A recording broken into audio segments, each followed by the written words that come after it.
नमस्कार। आपका स्वागत है दोस्तों। महाभारत ग्रंथ में मनुष्यों को भोजन करते समय कुछ बहुत ही जरूरी नियम बताए गए हैं। अगर कोई मनुष्य नियमों का पालन करते हुए भोजन करता है तो उसे आरोप के साथ ही सुख, समृद्धि और वैभव की प्राप्ति होती है। शास्त्रों में बताई गई यह नियम वैज्ञानिक दृष्टिकोण से भी परिपूर्ण है। इस प्रकार से भोजन करने पर मनुष्य सभी देवी देवताओं का आशीर्वाद प्राप्त करता है। अगर आप भोजन करते समय इन नियमों का पालन अवश्य करें तो आइए बिना देरी किए जान लेते हैं वह कौन से नियम है। पर उससे पहले अगर आपने चैनल को सब्सक्राइब नहीं किया है तो इसे सब्सक्राइब कर लीजिए।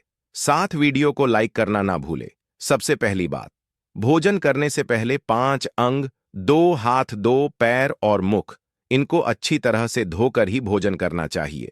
भोजन से पहले अन्य देवता एवं अन्नपूर्णा माता की स्तुति करके उनका धन्यवाद देते हुए तथा सभी भूखे प्राणियों को भोजन प्राप्त हो, ईश्वर से ऐसी प्रार्थना कर कि भोजन को शुरुआत करनी चाहिए। भोजन बनाने वाली महिलाओं को स्नान करके ही शुद्ध मन से मंत्र जप करते हुए ही रसोई घर में भोजन बनाना चाहिए।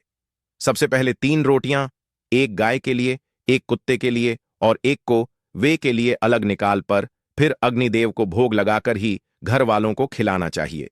भोजन किचन में बैठकर ही सभी के साथ करें। प्रयास यही करना चाहिए कि परिवार के सभी सदस्य के साथ मिल बैठकर ही भोजन किया जाए। नियम अनुसार अलग अलग भोजन करने से परिवार के सदस्य में प्रेम और एकता कायम नहीं हो पाती है। भोजन का समय प्रातः व सायं काल ही भोजन का विधान है, क्योंकि पाचन क्रिया की जठराग्नि हुई सूर्योदय से 2 घंटे के बाद तक पर एवं सूर्यास्त से 2.5 घंटे पहले तक प्रबल रहती है। जो व्यक्ति सिर्फ एक समय भोजन करता है वह योगी है, और जो 2 समय भोजन करता है वह भोगी कहाँ गया है। तीसरी बात, भोजन की दिशा। भोजन पूर्व और उत्तर दिशा की ओर मुख करके ही चाहिए। दक्षिण दिशा की ओर किया हुआ भोजन प्रेत को प्राप्त होता है। पश्चिम दिशा की ओर किया हुआ भोजन खाने से रोग की वृद्धि होती है। चौथी बात, ऐसी अवस्था में भोजन न करें।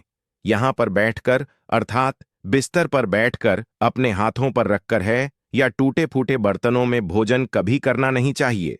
मलमूत्र का वेग होने पर भी भोजन करना नहीं चाहिए, अथवा अखिलेश के माहौल में भी भोजन करना अनुचित माना गया है।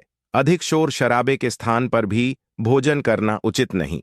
पीपल एवं वट वृक्ष के नीचे बैठकर भी भोजन नहीं करना चाहिए। परोसे हुए भोजन की कभी निंदा नहीं करनी चाहिए। खड़े खड़े भोजन करना भी अनुचित माना गया है। जूते पहनकर यह सिर ढककर भोजन नहीं करना चाहिए। आइए अब जानते हैं भोजन कैसा होना चाहिए। बहुत देखा, यह बहुत ही मीठा भोजन नहीं करना चाहिए।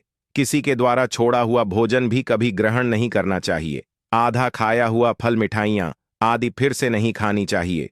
खाना छोड़कर उठ जाने पर दोबारा है तभी करना नहीं चाहिए। जो कोई भी ढूंढ और पीट कर खिला रहा हो वहां पर जाकर कभी भोजन नहीं करना चाहिए। पशु या कुत्ते के द्वारा छुआ हुआ भोजन कभी करना नहीं चाहिए। रजस्वला स्त्री के द्वारा परोसा गया भोजन भी करना अनुचित है। श्राद्ध का निकाला हुआ बांसिया मुंह से फूंक मारकर ठंडा किया गया, भोजन भी करना अनुचित है। बाल गिरा हुआ भोजन भी ना करें। अंदर युक्त अवहेलना पूर्ण परोसा गया, भोजन भी कभी ना करें। कंजूस के द्वारा वर्षा के हाथ का शराब बेचने वाले कर दिया, भोजन भी और ब्याज का धंधा करने वाले व्यक्ति का भोजन भी कभी करना नहीं चाहिए। छठी बात, भोजन करते समय ध्यान रखें, भोजन के समय मौन रहे। रात्रि के समय भरपेट न खाए। अगर भोजन करते समय बोलना आवश्यक है तो केवल सकारात्मक बातें ही करें। भोजन करते समय किसी भी प्रकार की समस्या पर चर्चा ना करें। भोजन को बहुत चबा चबा कर खाए। सबसे पहले मीठा, फिर नमकीन और अंत में कड़वा खाना चाहिए। थोड़ा सा भोजन करने वाले को और झेय आयु, बल, सुख, सुंदर संतान और सौंदर्य प्राप्त होता है।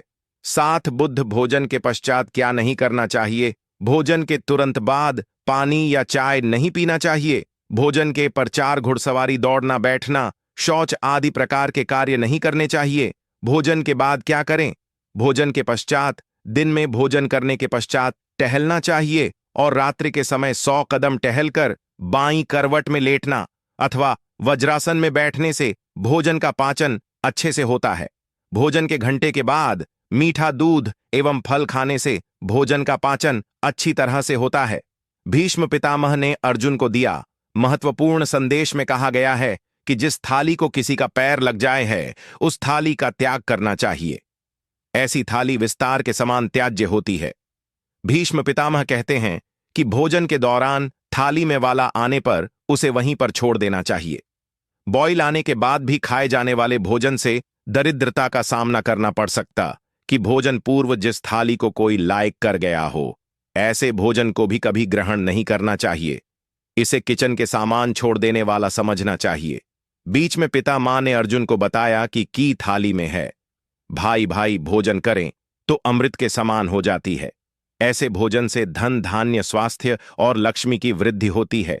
मिश्र व पितामह के अनुसार पति पत्नी को एक ही थाली में भोजन करने को निषेध माना गया है।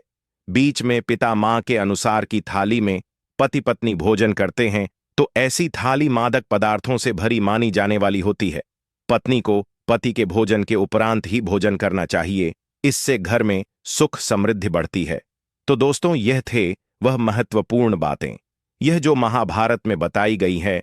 अगर यह जानकारी आपको पसंद आई तो वीडियो को लाइक करें, कमेंट में जय मां अन्नपूर्णा वैसे लिखिए, साथ इस चैनल को सब्सक्राइब करें ताकि आप ऐसा आध्यात्मिक जानकारी वाले भैया देख सकें।